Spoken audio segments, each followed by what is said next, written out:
आचार्य, हमारा बोलने का ये तात्पर्य नहीं था। हम ये कहना चाहते थे कि ठीक है ठीक है ठीक, आप प्रस्थान कीजिए। धन्यवाद। जय। गुरुजी, ये क्या किया? इन्हें आपने ऐसे कैसे जाने दिया है?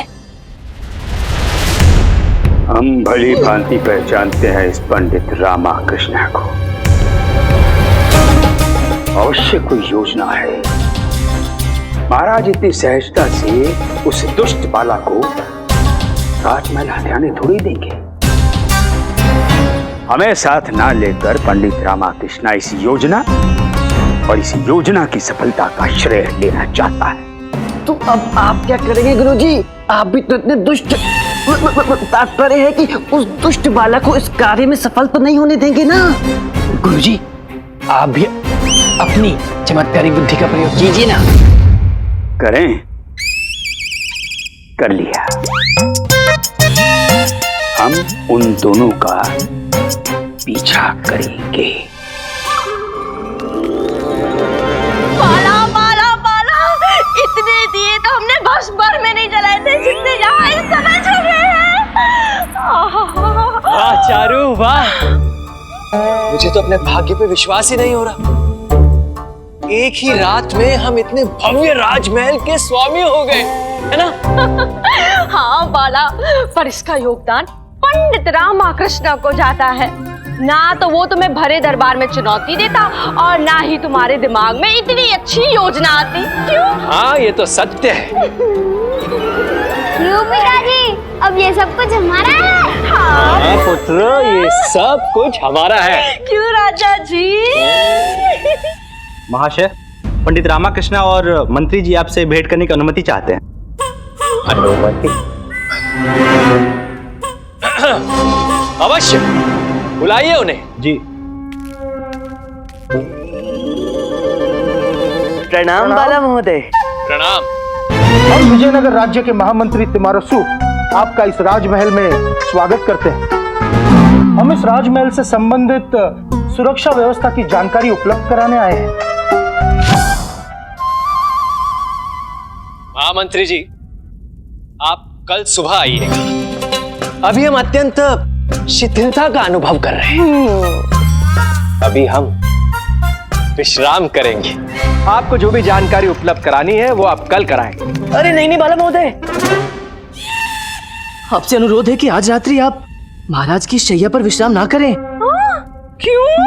पंडित रामकृष्ण, आपको संभवतः ज्ञात नहीं है कि अब इस राजमहल पर हमारा स्वामित्व है और इस राजमहल में रखी हर वस्तु पर हमारा अधिकार है।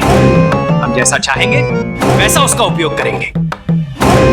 आप हमें इस पलंग पर सोने से वर्जित कैसे कर सकते हैं? क्षमा करें बाला महोदय, मैं तो आपकी सुरक्षा की दृष्टि से आपको ये सुझाव दे रहा था। वैसे आपके शरीर का भार कितना है? शरीर का भार? जी।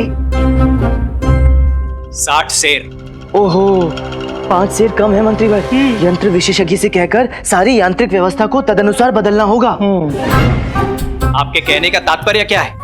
वो क्या है कि सुरक्षा को ध्यान में रखकर राजमहल की समस्त शैयाओं को महाराज और महारानी के भार के अनुसार संतुलित किया गया है। पहेलियां मत बुझाइए पंडित रामकृष्ण, स्पष्ट कहिए। मंत्री भाई, अब आप प्रत्यक्ष प्रमाण दे ही दीजिए। उचित है पंडित रामकृष्ण।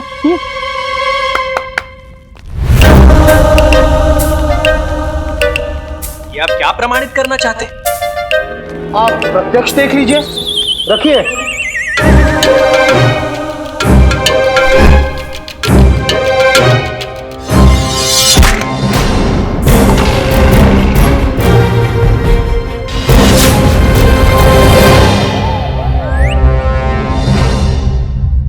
देखा आपने, मेरे कथन का अर्थ यही था।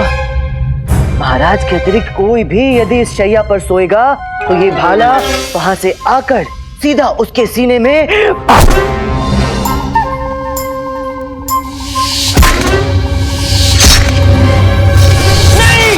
अरे बाला महाशय तो चिंतित हो गए।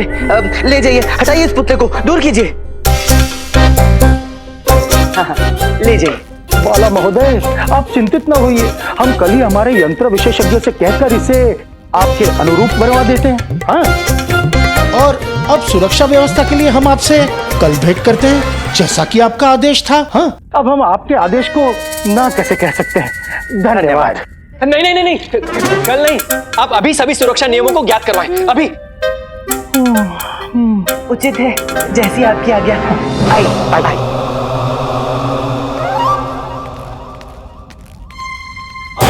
ये देखिए, ये एक विशेष प्रकार की कुंजी है। इसे आकस्मिकता की स्थिति के लिए बनाया गया है। यदि आपको ऐसा आभास हो कि कोई वातायन से आपकी वार्तालाप सुन रहा है, तो ये कुंजी खींच दीजिए। अरे कुछ भी तो नहीं हुआ। कुछ भी नहीं हुआ। अरे रे रे रे, ये क्या कर दिया दासू महोदय? ये तो आकस्मिकता की स्थिति में प्रयोग हेतु है, नहीं खींचना चाहिए था।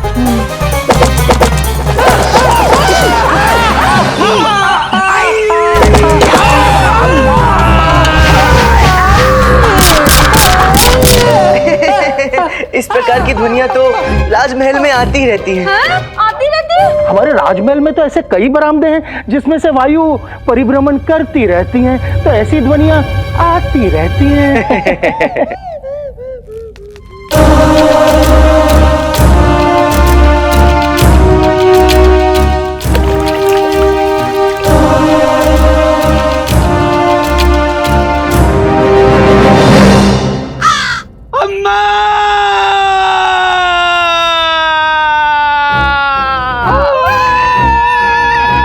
फिर से वही ध्वनि। अरे हमने कहा ना आपसे, वायु परिभ्रमण। वायु है, हाँ। वायु है, वायु। नहीं पर ऐसा महारानियों के कक्षों में भी होता है। हाँ, सुरक्षा प्रबंध है ना, समस्त कक्ष में भिन्न प्रकार की व्यवस्थाएं हैं। सुरक्षा का प्रश्न जो ठहरा। सुरक्षा? ऐसी सुरक्षा? जी जी जी, आइए मैं आपको सारी जानकारियां देता हूँ, सब दिखाता हूँ। आइए आइए, पधारिए। अब इसे देखिए। इसमें क्या विशेष है? इसमें महारानी अपने बहुमूल्य आभूषण और कीमती वस्त्र रखती हैं। ये तो सामान्य बात है, ये हमें ज्ञात है। नाना बाला महाशय, राजमहल में कुछ भी सामान्य नहीं होता। इसे खोलने से पूर्व राजमहल में हर किसी को एक विशेष संकेत देना होता है। उदाहरण के लिए महाराज का संकेत था 2 पूर्ण और 1 आधी धीमी ताली। नहीं नहीं, 2 ताली तो हमें समझ आ गई, पर ये आधी ताली कैसे बजाई जाती है? अभी बताता हूँ। ऐसे। अब आप इसे खोलकर देख सकते हैं। आइए। नहीं नहीं नहीं, आप ही। अरे आप खोलिए ना। नहीं नहीं, आप डर गए, नहीं खोलता।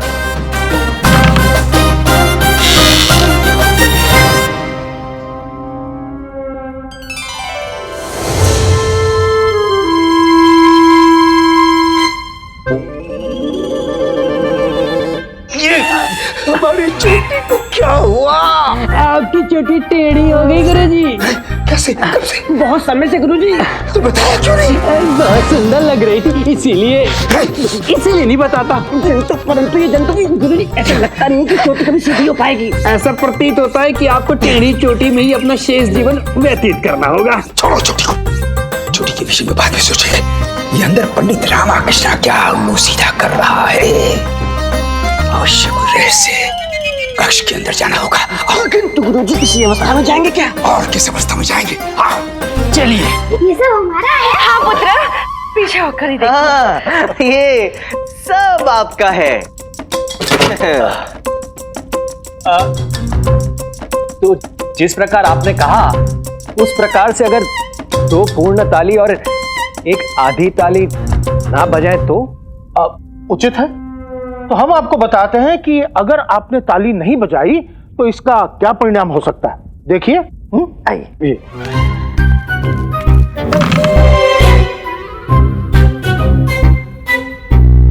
आप कृपया पीछे हटें।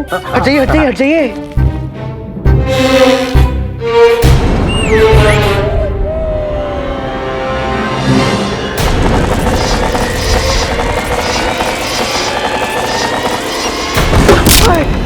गुरुवर, आचार्य,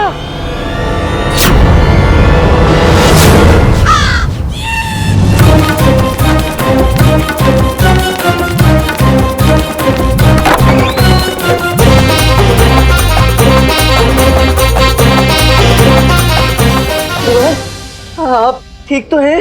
आप भी बता दीजिए। लग तो ठीक ही रहे हैं। हाँ तो ठीक ही होंगे। ओहो आचार्य, आपको कितनी बार समझाया है कि किसी भी कक्ष का द्वार खोलने से पूर्व अनुमति लेना आवश्यक है। यदि थोड़ा विलंब हो जाता तो क्या? ठीक है ठीक है, हमें तो भली भांति याद था कि तीर और चाकू आने वाले हैं। हम तो बस इस कक्ष में आप सभी को अपने चमत्कार का प्रदर्शन करना चाहते थे, और ये समस्त सुरक्षा उपाय तो साधारण चोर उचक्कों के लिए हैं, हम जैसे सिद्ध पुरुषों के लिए नहीं। देखा मनी, फिर शुरू हो गए हमारे पूज्य गुरुजी के प्रवचन। ये तो कितनी लंबी लंबी फेंक रहे। अरे धनी, इस बुद्धे के आगे पीछे रहना घातक है, घातक। इससे जितना दूर हो सके उतना दूर रहना चाहिए। आइए मैं आपको काल वातायन के बारे में जानकारी देता हूँ। आइए आइए। अब पीछे रहकर, ये है विशेष प्रकार का काल वातायन। यदि कभी ऐसी स्थिति उपस्थित हो जाए कि कोई दुष्ट अपराधी सुरक्षा के सभी नियमों को चकमा देकर आपके कक्ष में प्रवेश कर जाए, तो उसे इस काल खिड़की के सम्मुख खड़ा कर दीजिएगा। उससे क्या होगा? बताता हूं।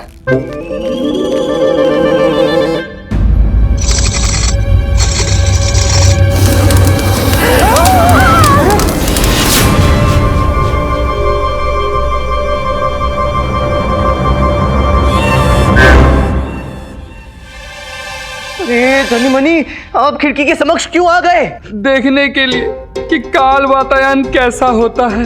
देख लिया और भली भांति परख भी लिया।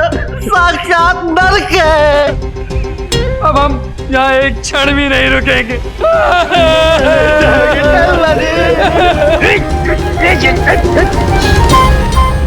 हम बाल बाल बच गए। इससे पहले कि हमारा मुंह काला हो, हम भी यहाँ से निकल लेते हैं।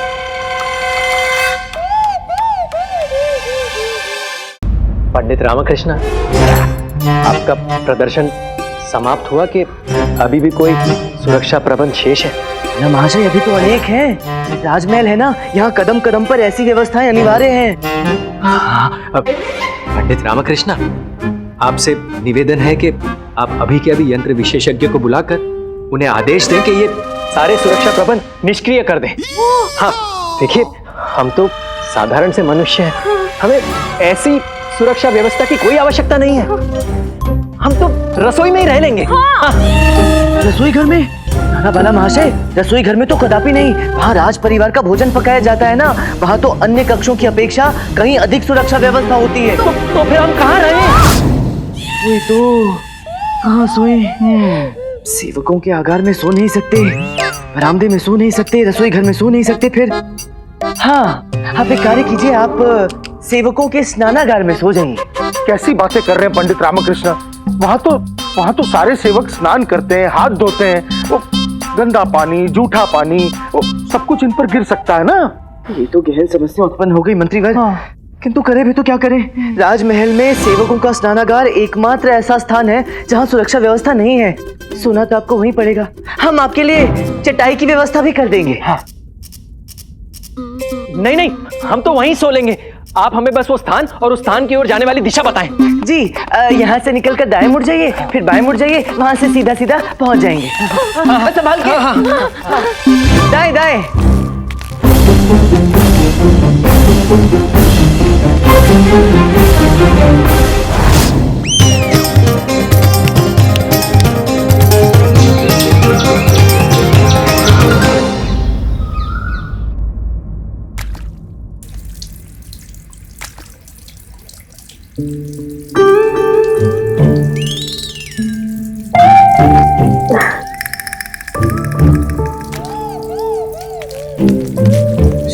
जी, क्या कर रहे हैं? आपको ज्ञात नहीं है, ये हमारे राजकीय अतिथि हैं और आप इन पर झूठे पानी के छींटे डाल रहे हैं। जाइए यहाँ से। सुप्रभात महोदय। सुप्रभात। आपके आदेशानुसार यंत्र विशेषज्ञ से बात हो गई है।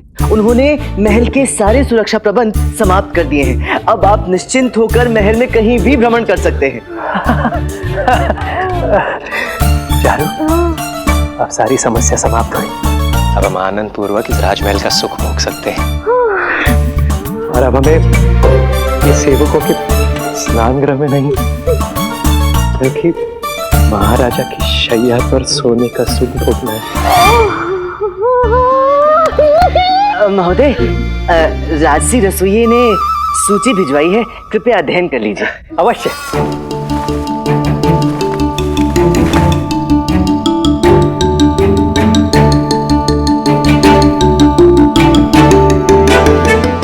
क्या हुआ?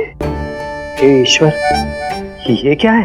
ये क्या है? वही तो मैं पूछ रही हूँ। आप चिंतित क्यों हैं? 500 सेर देसी घी, 600 सेर चावल, 200 सेर मिर्ची, दाल, 1 सहस्त्र सेर। ये तो मात्र एक दिवस का है। ये धन व्यय की दूसरी सूची। 10 सहस्त्र स्वर्ण मुद्राएं राजमहल की सुरक्षा कर्मियों का वेतन। हाँ। 5 सहस्त्र स्वर्ण मुद्राएं सेवकों का वेतन। 5 सहस्त्र स्वर्ण मुद्राएं राजमहल के प्रबंध हेतु। एक सूची और भी है, ये लीजिए।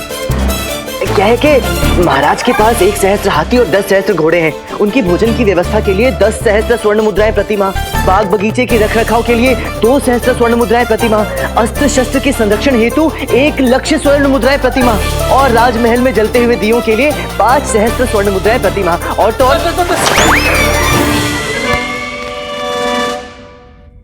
ये तो हमने हाथी पाल लिया चारू, वो भी श्वेत हाथी। इस हाथी से जल्दी पीछा छुड़ाना पड़ेगा, वरना ये हाथी हमें ही निकल जाएगा। अभी कौन सा हाथी है? तुम क्या बोल रहे हो? अरे ये राजमहल नहीं, हाथी है। और इस हाथी को पालना हमारे बस की बात नहीं है। तो हम हाथी को बेच देते ना, हमें से धन प्राप्त होगा, हम यहाँ से फट से निकल जाएंगे। उपहास कर रही हो क्या? विजयनगर में रहकर विजयनगर के महाराजा से ठगा हुआ राजमहल हमसे कौन क्रय करेगा? इसका मतलब हम हमारी जाल में फंसते हैं बाला। प्रणाम मंत्री भाई। प्रणाम पंडित रामकृष्ण, प्रणाम। बाला महोदय प्रणाम। प्रणाम प्रणाम। आशा करते हैं कि आपकी राजमहल की पहली रात्रि सुखद एवं आनंददायक रही होगी। मुझे महाराज से मिलना है। परंतु क्यों? यदि आपको कोई असुविधा है तो हमें बताइए, हम उसका निराकरण करेंगे। वैसे छोटी छोटी बातों के लिए महाराज तक हमसे कोई त्रुटि हो गई क्या? हाँ, बताइए ना। अरे नहीं, मुझे महाराज से ही मिलना है। जैसा आप उचित समझे। वैसे पंडित रामकृष्ण ने आपको व्यय की सूची तो दी है ना? हाँ, कृपा करके उसका भुगतान करवा दीजिएगा। वो सब बाद में, पहले मुझे महाराज से मिलना है, उसके पश्चात ये सब करेंगे। बाला महोदय, अब आप ठहरे हमारे राजमहल के विशेष अतिथि, अब आपको ना भी तो नहीं कह सकते ना। जैसा आप उचित समझे। महाराज से हमारी शिकायत मत कीजिएगा।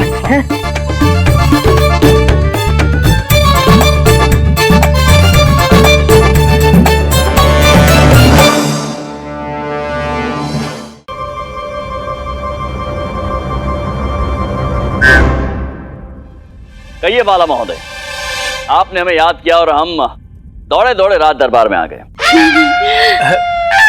महाराज, मैं तो एक साधारण सा मनुष्य हूँ, इतने बड़े राजमहल को नहीं संभाल सकता। आप ये राजमहल पुनः ले लें। पुनः ले लें? आप इस राजमहल के एवज में मुझे 1 लक्ष स्वर्ण मुद्राएं दे दें, मेरे लिए वो बहुत होगी। विक्षिप्त हो गए हो। बस केवल 1 लक्ष स्वर्ण मुद्राएं? क्या आपको ऐसा प्रतीत नहीं होता है कि इतने अद्भुत और सुंदर राजमहल के लिए 1 लक्ष स्वर्ण मुद्राएं बहुत अल्प है? अल्प है, परंतु हम इतने से ही काम चला लेंगे महाराज। हाँ, चला लेंगे। महामंत्री जी, महाराज, बाला महोदय द्वारा त्यागे गए स्वर्ण आभूषणों का मूल्य कितना है? हमारे द्वारा त्यागे गए स्वर्ण आभूषणों का मूल्य? मैं कुछ समझा नहीं महाराज। समझाते हैं अभी। मंत्री महाराज, गुरु माता अम्मा एवं शारदा देवी और नगर की समस्त महिलाओं के आभूषण मिलाकर 1,05,000 स्वर्ण मुद्रा महाराज। 1,05,000 स्वर्ण मुद्राएं। अद्भुत। तो बाला महोदय, आपको पूरे 1,05,000 स्वर्ण मुद्राएं भेंट में देंगे। आपको कितनी हानि हुई थी ना? हमारी हानि? हाँ, आप ही के कथन के अनुसार गुरु माता शारदा देवी और पंडित रामकृष्ण की अम्मा जी के जो आभूषण थे वो गुरुवर और पंडित रामकृष्ण की त्रुटि से लोहे में परिवर्तित हो गए थे। जी जी। तो फिर महामंत्री को वो समस्त आभूषण नगर के किसी घर में कैसे मिले?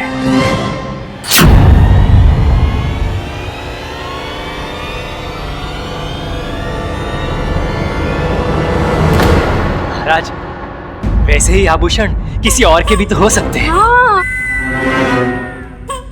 अवश्य हो सकते हैं।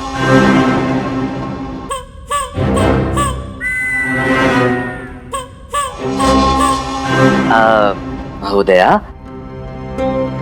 आप इन बाला महाशय की विवाहिता है या? तुम्हारा इतना साहस?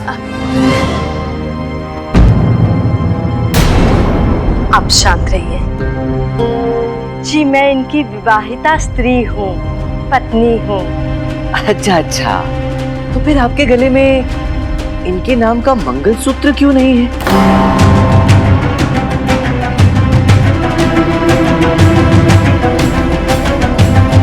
मैं बताता हूं क्यों नहीं।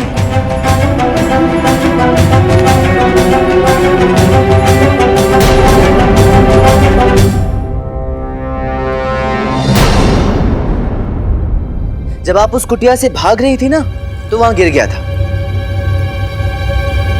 महाराज, ये हमें उस घर से मिला है जहां से बाकी के आभूषण प्राप्त हुए थे। जब उन आभूषणों की छानबीन की गई तो पता चला कि कुछ लोगों ने ये मंगलसूत्र चारू के गले में देखा था।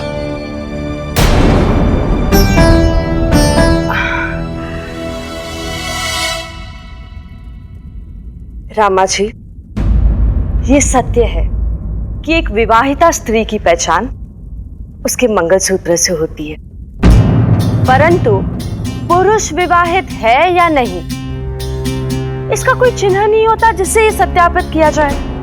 और इसी बात का विरोध करते हुए मेरे पति बाला ने मुझे मंगलसूत्र पहनने से मना कर दिया।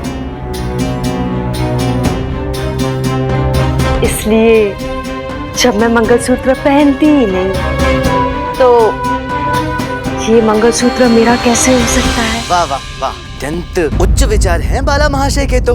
चलिए कोई बात नहीं, किंतु अभी भी एक अंतिम परीक्षण शेष है। यदि आप उसमें भी खरे उतरे तो हम आपकी बात का विश्वास कर लेंगे और आपको मुक्त कर देंगे।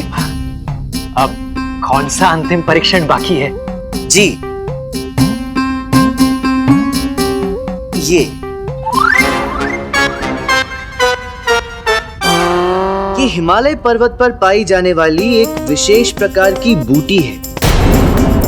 इसे सत्यवती बूटी कहते हैं महाराज। आपको तो हिमालय पर पाई जाने वाली सभी बूटियों का पूर्ण ज्ञान है ना? इसकी मात्र 2 बूंदे पीकर मनुष्य यदि असत्य भाषण करे तो उसकी तत्काल मृत्यु हो जाती है।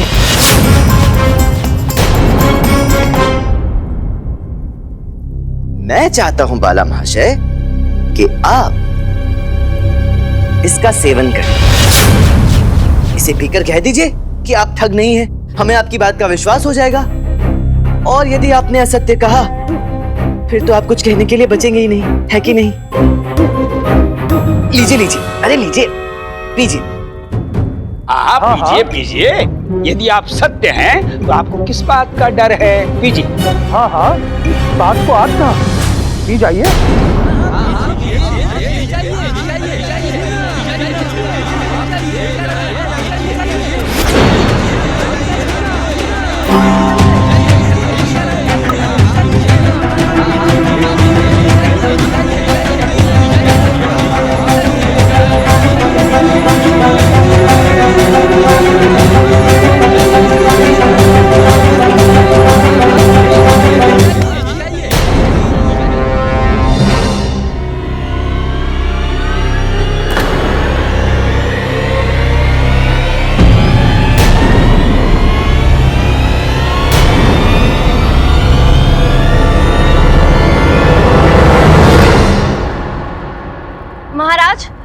हम निर्दोष हैं। ये सारे आरोप असत्य और निराधार हैं। जी महाराज, हम निर्दोष हैं। पंडित रामाकृष्णा हम पर झूठा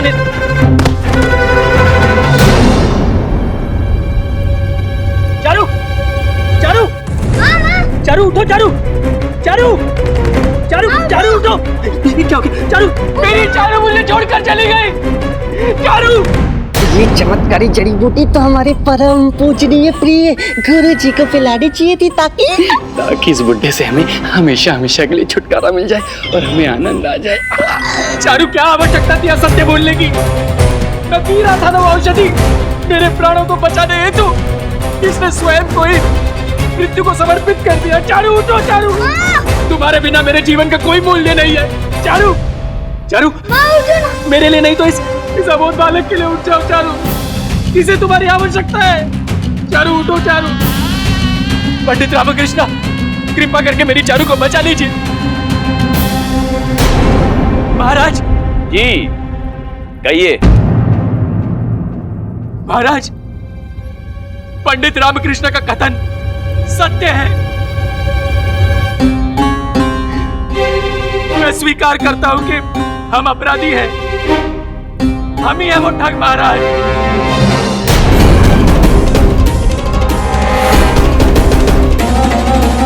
हम ही है वो ठग जिन्होंने कुएं के पास दो स्त्रियों को अचेत कर उनके आभूषण लूटे थे। हम ही है वो ठग महाराज जिन्होंने गुरु माता वरुणमाला, देवी शारदा और अम्मा को भ्रमित कर उनके आभूषण लूट लिए थे। हे भगवान, मैं हमारे सारे अपराध स्वीकार करता हूँ महाराज। हम ही है वो ठग। पंडित रामकृष्णा, कृपा करके मेरी चारू को बचा लीजिए। चारू, चारू, चारू, उठो माँ।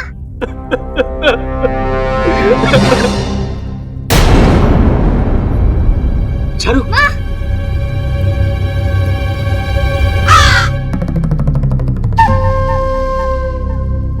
चारू, तुम ठीक हो? तू जीवित है? क्या हो रहा है? हमें समझ में नहीं आ रहा है। बाला, मुझे क्या हो गया था? अरे ये सब क्या तमाशा हो रहा है क्या ये? हमें कुछ समझाएगा? गुरुवर, मैंने बाला महाशय के साथ वही खेल खेला जो ये प्राय निरपराध और अबोध लोगों के साथ खेला करते हैं।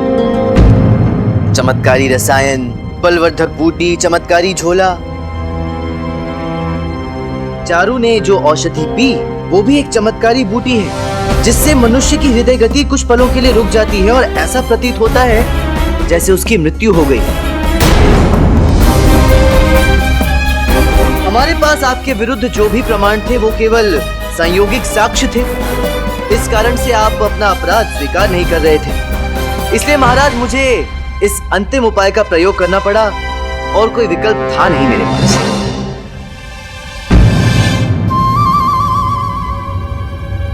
हम शर्मिंदा है महाराज। शर्मिंदा है? अपराध तो आपसे हुआ है, और वो भी घोर अपराध।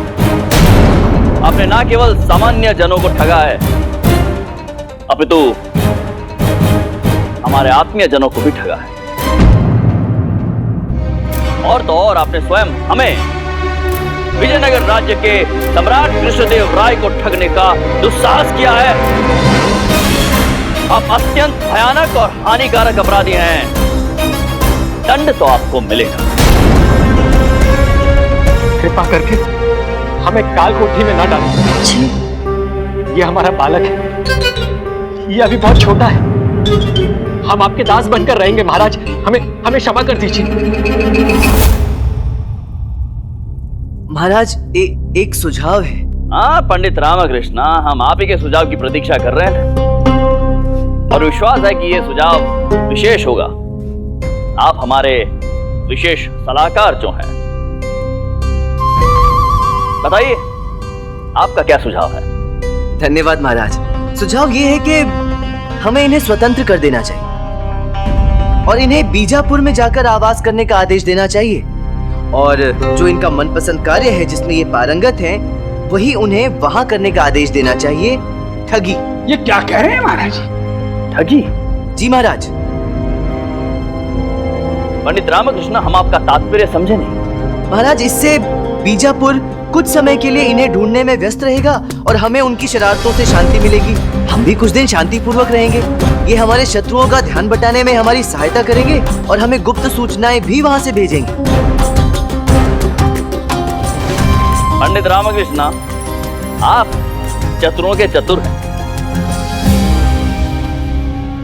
कहिए बाला महोदय, आपको पंडित रामकृष्ण का सुझाव स्वीकार है? क्या आप हमारे लिए कार्य करेंगे?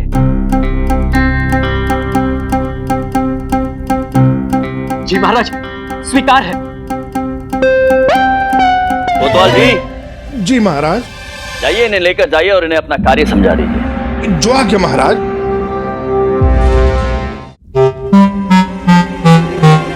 गुरुवर जी। आपकी चोटी क्या करें महाराज, बहुत परेशान हैं हम। सीधी नहीं हो रही हमारी चोटी। जितने जतन कर सकते थे, जितने जतन हो सकते थे कर लिए। गुरुवर, मेरे पास इसका अच्छा उपाय है। आपके पास क्या? पंडित रामकृष्ण, परिहास मत कीजिए हमारे साथ आप। अरे नहीं नहीं गुरुवर, मेरे बंधु की भी तो यही समस्या है। बंधु? अब ये बंधु कौन है? कोई नहीं, जाने दीजिए ना। आप जाकर अपनी चोटी में चमेली का तेल लगा लीजिए, संध्या तक सब सामान्य हो जाएगा। अच्छा, अवश्य प्रयास करेंगे। तुझे क्या हुआ बंधु? तू क्यों खड़ा हो गया? अब जब तक तू भी मुझे चमेली का तेल नहीं पिलाएगा, मैं भी खड़ा ही रहूंगा। मुझे तेरा सुझाव अच्छा लगा है। अरे, सबके समक्ष मेरा उपहास करवाएगा, अपमानित करेगा क्या? बैठ। महाराज, महाराज, महाराज। महारानी तिरुमलम्बा, आप यहाँ दरबार? महाराज, हमारे बालाजी विलुप्त हो गए हैं। बालाजी विलुप्त हो गए? हाँ महाराज, हमारे पूजा कक्ष में जो बालाजी की मूर्ति थी ना, वो हमें नहीं मिल रही है महाराज। हम राजमहल छोड़ सकते हैं, परंतु हमारी बालाजी की मूर्ति नहीं। जी जी महारानी जी, हम आपको बालाजी की नई मूर्ति ला कर देंगे। नहीं, हमें हमारे बालाजी की मूर्ति चाहिए। बचपन में हमारे पिताश्री ने हमें सप्रेम भेंट की थी। जी महामंत्री जी। जी महाराज। जी महाराज, क्या महामंत्री जी, महारानी तिरुमलम्बा की बालाजी की मूर्ति लुप्त हो गई है। आप अपने सिपाहियों को भिजवाइए और उन्हें आदेश दीजिए कि महारानी तिरुमलम्बा की बालाजी की मूर्ति ढूंढ कर लाएं। जो आज्ञा महाराज।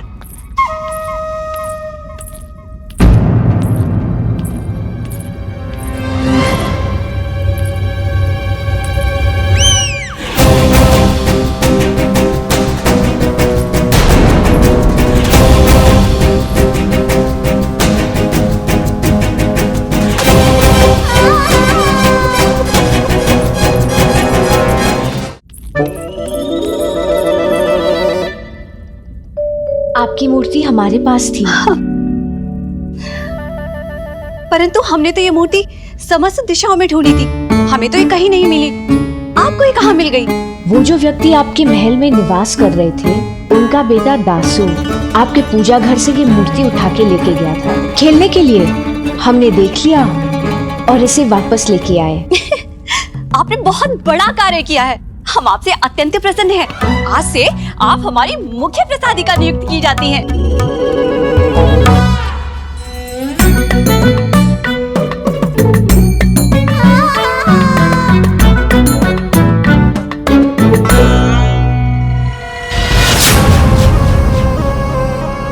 समय बड़ा बलवान है कृष्णदेव राय, धीरे धीरे ही सही, परंतु हम आपके समीप आते जा रहे हैं। जितना हम समीप आएंगे उतनी ही तुम्हारी मृत्यु समीप आ रही है। सावधान रहना हमसे, क्योंकि विष ही शस्त्र है।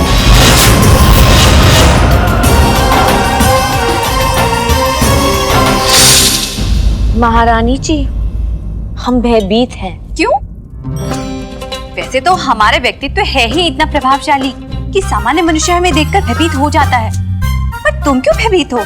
जी, हमें ये भय है कि आप हमें प्रसादिका के पद से निष्कासित कर देंगी। क्यों? तुम अपना कार्य उचित प्रकार से नहीं कर रही हो? जी, ऐसा कुछ नहीं है। हमारा कार्य तो श्रृंगार है और आप हो रूपमती। आपको श्रृंगार की आवश्यकता ही नहीं है। तो है। इस सौंदर्य मुख पर अगर और श्रृंगार करेंगे तो विजयनगर में एक और सूर्य उदित हो जाएगा। ऐसा भी होता है क्या? दो सूरज एक साथ तो कभी नहीं निकलते। मूर्खों से वार्ता विश्व का सबसे कलिष्ठ कार्य है। महारानी जी, हम उपमा दे रहे थे। उपमा? किसने बनाया उपमा? हमें तो नहीं मिला। महारानी जी, हम उदाहरण दे रहे थे। अच्छा, हमारी माँ भी ना हमसे यही कहती है। क्या हम इतने सुंदर हैं, इतने सुंदर हैं? क्या हम भूल गए हम कितने सुंदर हैं? इसीलिए तो हम भयभीत हैं कि आपके सौंदर्य को श्रृंगार की तो आवश्यकता ही नहीं है। तो आप हमें प्रसादिका की पद से निष्कासित तो नहीं करेंगी? आवश्यकता नहीं है तो क्या करें? निष्कासित कर दे? नहीं, आप इतना विचार मत कीजिए ना, वरना आपके श्रीमुख पे छुरियां पड़ जाएंगी। छुरियां? नहीं, हम बिल्कुल विचार नहीं करेंगे। हमें तो विचार करना बिल्कुल भी अच्छा नहीं लगता। हम बिल्कुल विचार करेंगे ही नहीं। चलिए आइए।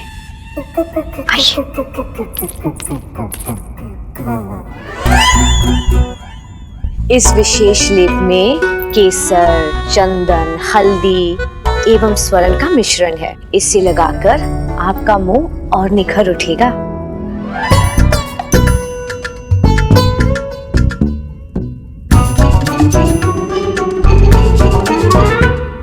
अब आप इसके सूखने तक विश्राम कीजिए और बिल्कुल बात मत कीजिएगा। हमें एक उत्तम विचार आया है। ये सूखने के बाद ना हम इस ककड़ी और लेप से महाराज के लिए चटनी निर्मित करेंगे। इससे महाराज का चेहरा और भी खिल उठेगा। हमारी आवश्यकता ही क्या है? महाराज कृष्णदेव राय के प्राण लेने के लिए ये स्त्री ही काफी है। महाराज कृष्णदेव राय है कहाँ? उचित अवसर है उन्हें समाप्त करने का। विष ही शस्त्र है।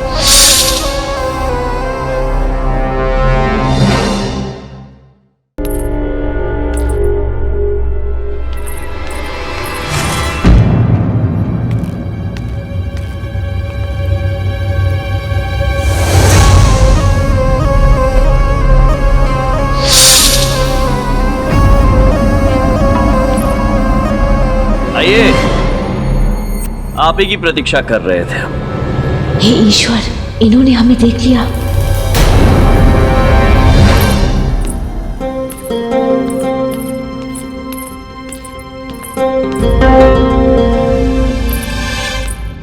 आपको ये कैसे ज्ञात हुआ कि हम यहाँ आए हैं?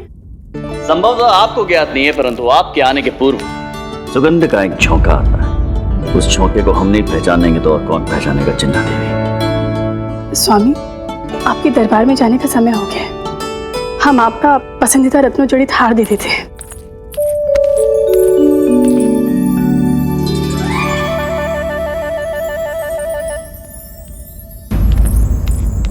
रत्नों जड़ित हार के अतिरिक्त और भी कुछ पहनने की अभिलाषा है। यदि आप अनुमति दे तो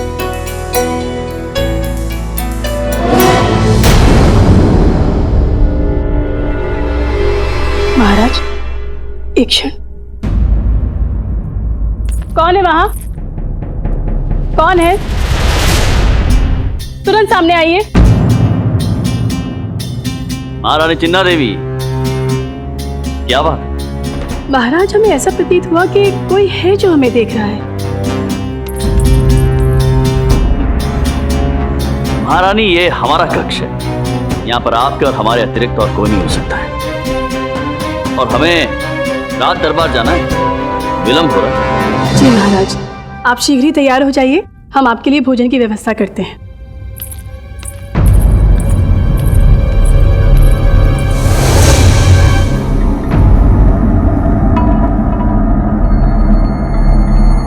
सुगंध तो चंपा के पुष्पों की है।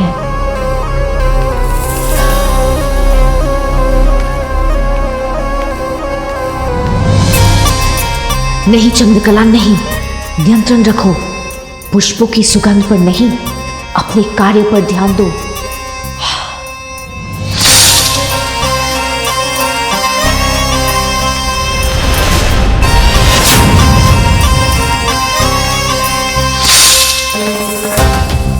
चंपा के पुष्पों ने तो अभी बचा लिया, पर कृष्णदेव राय सिर्फ कुछ पलों के लिए। आज का दिवस तुम्हारे जीवन का अंतिम दिवस होगा, क्योंकि अब मेरे प्रहार से तुम नहीं बचोगे। विष ही शस्त्र है। महाराज कृष्णदेव राय की, महाराज कृष्णदेव राय की, महाराज कृष्णदेव राय की, महाराज कृष्णदेव राय की, महाराज कृष्णदेव राय की।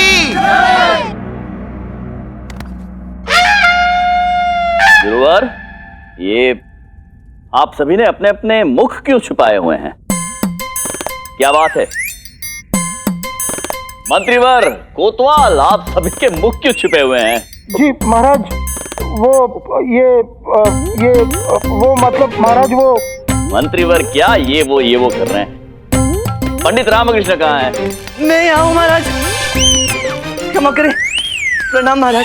पंडित रामकृष्ण, आपने भी मुख छुपाया हुआ है? हाँ महाराज, वो विलम्ब से आए हैं इसलिए। ऐसा क्या कर दिया है आपने?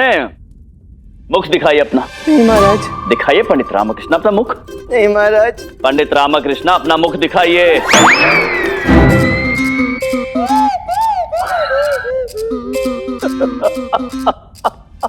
पंडित रामकृष्ण, अद्भुत लग रहे हैं आप। क्या हुआ? ये दशा आपकी किसने की? महाराज, ये दशा केवल मेरी ही नहीं, गुरुवर और मंत्रीवर की भी है। गुरुवर, आप भी दिखाइए अपना मुख। दिखाइए गुरुवर।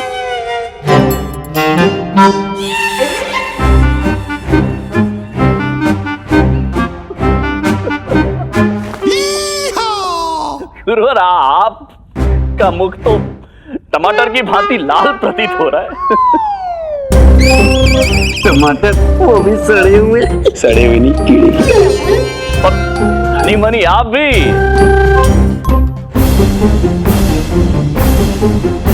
मंत्रीवर, आपका मुख देखना चाहेंगे, आप दिखाइए। महाराज। कोतवाल, ये सब क्या कर दिया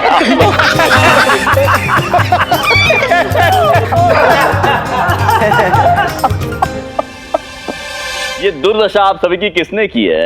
क्या पता है महाराज। अब वो हुआ ये कि दरबार आते समय बाहर सड़क पर सौराष्ट्र से आए कुछ लोगों की टोली नाचते गाते हुए जा रही थी। अब जा रही थी तो जा रही थी, और जाते जाते वो एक दूसरे पर रंग डाल रहे थे। अब डाल रहे थे तो अकस्मात उन्हें हम दृष्टिगत हो गए।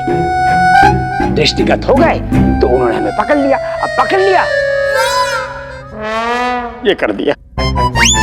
अच्छा, उसके पश्चात क्या हुआ मंत्रीवर? महाराज, वो अब कह रहे थे कि होली का पर्व है, इसीलिए ये रंग लगा दिया। हाँ महाराज, वो आपसे भी मिलने को इच्छुक है, यदि आपकी आज्ञा हो तो।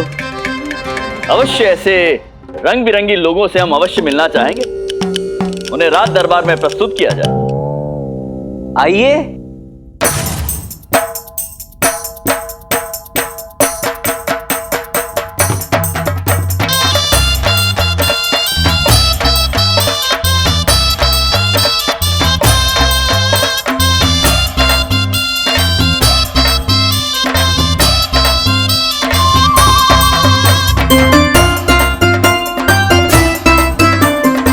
पंडित रामकृष्ण,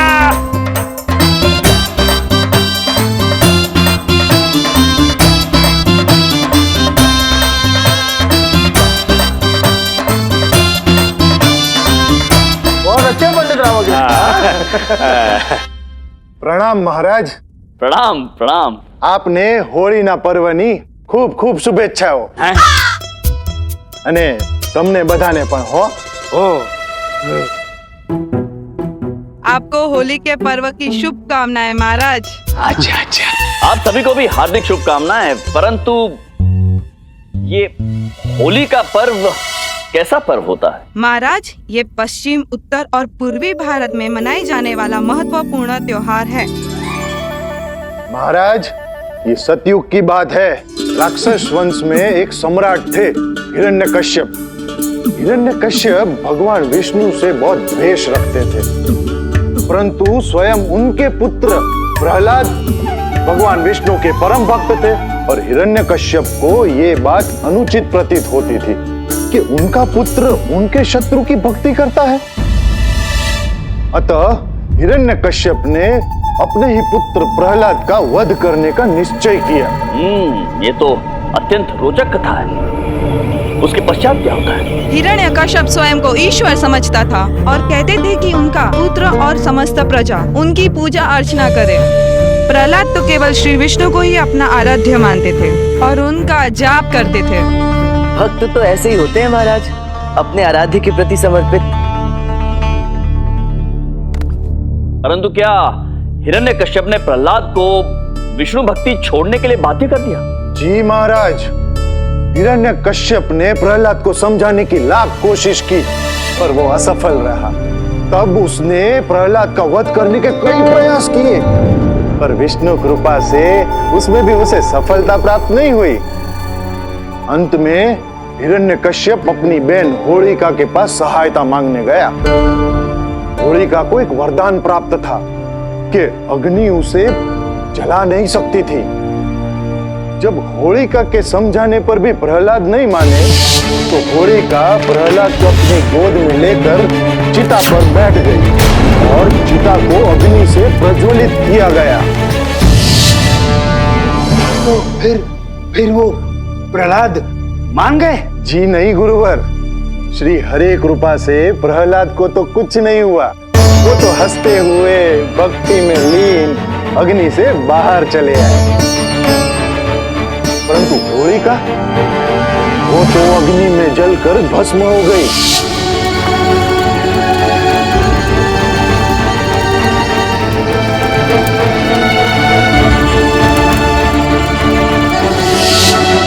इसी प्रकार हर वर्ष होलिका का दहन होता है। होलिका के नाश और प्रहलाद की श्री हरि के प्रति भक्ति को स्मरण करते हुए दूसरे दिन प्रातः काल से लोग रंग गुलाल उड़ाकर अपना हर्ष व्यक्त करते हैं महाराज। अद्भुत कथा है ये, अद्भुत। और पर्व भी कितना सुंदर है, रंगों से भरा, रंग बिरंगा। महाराज, आपसे एक नम्र निवेदन है। हम अपने नगर से एक विशेष प्रकार का गुलाल लेकर आए। यदि आपकी अनुमति हो तो हम आपको ये गुलाल लगाना चाहते हैं। होली के पर्व की उजवनी रूप और आपके प्रति हमारा जो आदर, सम्मान, प्रेम है, उसके प्रतीक रूप। अवश्य अवश्य, हम सहर्ष आपके अनुरोध को स्वीकार करते हैं।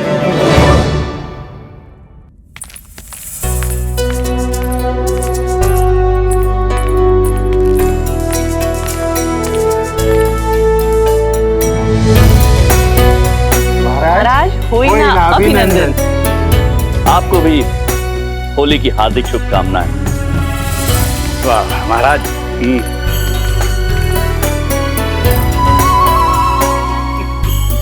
महामंत्री जी, महाराज, होली के इस पर्व पर सौराष्ट्र से आए हमारे मित्रों को हम कुछ भेंट देना चाहते हैं। जो आज्ञा महाराज। और आज हम ये घोषणा करते हैं कि विजयनगर राज्य में आज से एक नई परंपरा की स्थापना की जाती है। आज के पश्चात आज के दिवस प्रतिवर्ष विजयनगर राज्य में हर्षोल्लास से और रंगों से होली का त्योहार मनाया जाएगा। धन्य है महाराज, अत्यंत उत्तम निर्णय है। बहुत अच्छे, बहुत अच्छे। महामंत्री जी, महाराज, शीघ्र अतिशीघ्र होली खेलने की व्यवस्था कीजिए आप। अवश्य अवश्य। हाँ, महारानियों को एवं समस्त नगरवासियों को इस बात की सूचना दी जाए। हम समस्त विजयनगर राज्य को रंगों में सराबोर देखना चाहते हैं। महाराज कृष्णदेव राय की, महाराज कृष्णदेव राय की, महाराज कृष्णदेव राय की। अरे रामा, क्या मुझे फिर से इसी भांति रंग में डूबना पड़ेगा? हाँ बंधु, परंपरा तो परंपरा है, पर्व तो पर्व है। तैयार हो जा होली खेलने के लिए।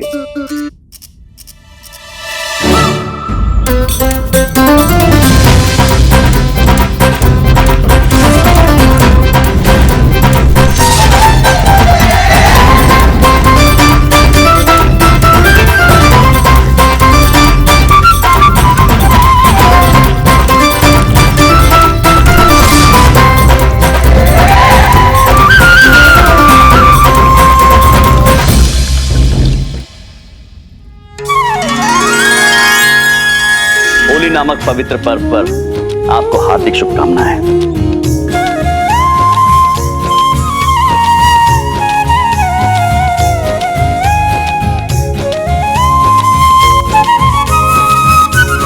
आपको भी होली की शुभकामनाएं महाराज। महारानी तिरुमलम्बा, हम आप ही की प्रतीक्षा कर रहे थे। देखिए, हमने आपके लिए एक गाल सुरक्षित रख छोड़ा है। हमने महारानी चिन्ना देवी को हमारा दायां गाल छूने भी नहीं दिया है। देखिए महाराज, आप महारानी चिन्ना देवी से अपने दाएं गाल में भी रंग लगवा लीजिए, हम तनिक भी रुष्ट नहीं होंगे। आपके कहने का तात्पर्य है कि आप हमें रंग लगाना चाहती नहीं है? नहीं नहीं महाराज, रंग तो सभी लोग लगाते हैं, हम तो आपके लिए कुछ विशेष लेकर आए हैं। विशेष? महारानी तिरुमलम्बा, जब भी हम आपके मुख से विशेष सुनते हैं तो हमें ईश्वर स्मरण हो जाते हैं। हे ईश्वर, रक्षा करना। बताइए क्या विशेष है इसमें? महाराज, हम रंग नहीं, रंगों से बनी हुई बर्फियां लेकर आए हैं।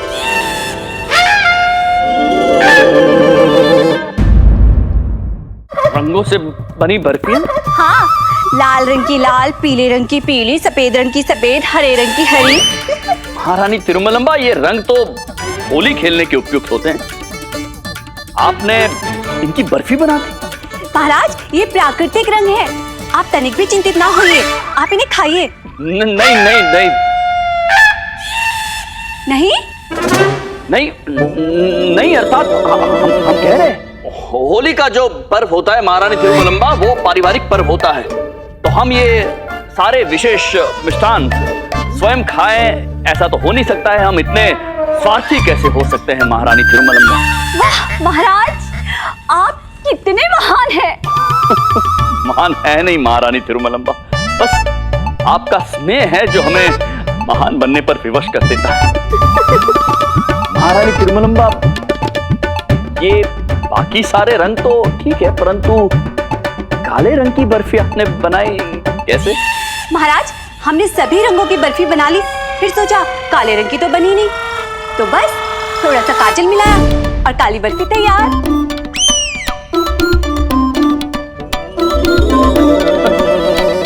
अद्भुत है आप।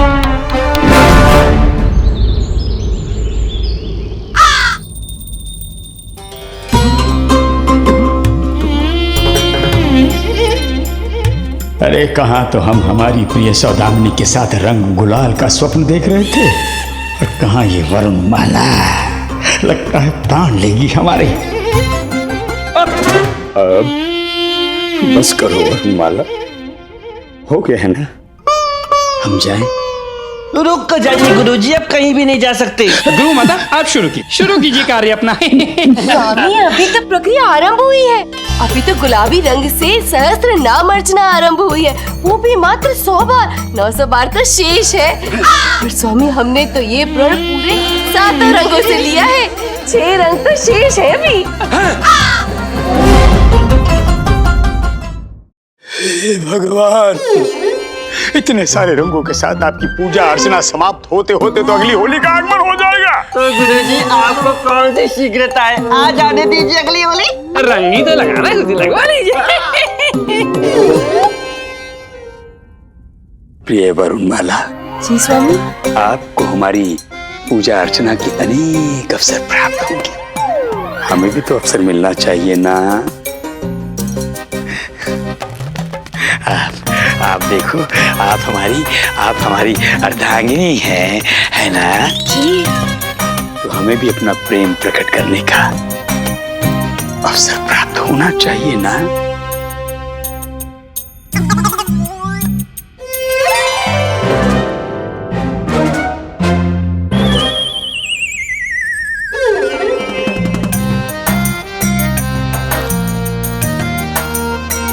स्वामी, हम कृतार्थ हो गए। आपको होली की अनेक शुभकामनाएं प्रिय वरु। चलिए अब यहाँ से प्रस्थान कीजिए, वो महल में जाकर सबके साथ होली का आनंद जो लेना है। आइए ना, आइए। शारदा, मैंने कहा मैं रंग नहीं लगाऊंगा, अर्थात कदापि नहीं लगाऊंगा। अरे हम भी देखते हैं कैसे बचते हैं आप हमसे। अम्मा, हम तो लगा कर ही छोड़ेंगे। अम्मा, देखो ना। लगाओ, अब लगाओ। बिगड़ैल, निकम्मा, प्रेम विहीन। अच्छा, अम्मा कह रही है ना? नहीं, हम कह रहे हैं, अगर आप में हिम्मत है तो आओ हमारे समक्ष, हम बताते हैं। तुम किसी भी विधि से प्रयास कर लो, मैं नहीं आऊंगा, अर्थात नहीं आऊंगा तो नहीं आऊंगा।